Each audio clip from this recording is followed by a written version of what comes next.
महाराष्ट्र एटीएसची आज सकाळपासून विविध जिल्ह्यात छापेमारी पाहायला मिळाली।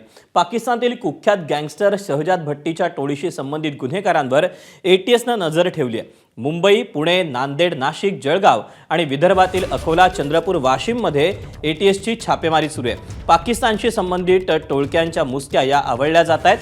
अकोल्यातून एकाला ताब्यात घेण्यात आल्याची माहिती सूत्रांनी दिली। चंद्रपुरातही एका विद्यार्थ्याची चौकशी करण्यात येते। जुने नाशिक परिसरात सर्च ऑपरेशन सुरू आहे। राज्यातील 57 लोक पाकिस्तानी गँगस्टर शहजाद भट्टीच्या संपर्कात असल्याची माहिती समोर आली आहे।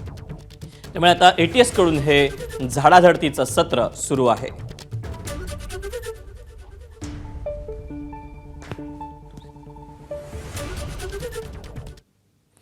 शहजाद भट्टी नक्की कोण आहे आपण ते पाहूया।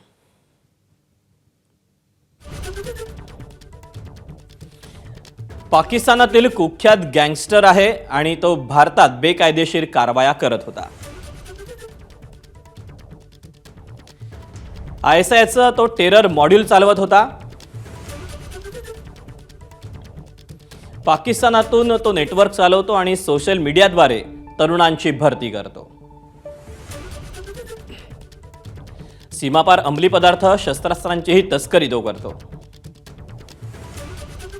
परदेशात बसून भारतातल्या गुन्हेगारी टोळ्यांना रसद पुरवतो।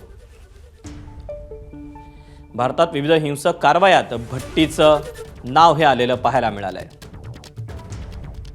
तपास यंत्रणांच्या मोस्ट वॉन्टेड यादीमध्ये शहजाद भट्टीचं नाव आहे।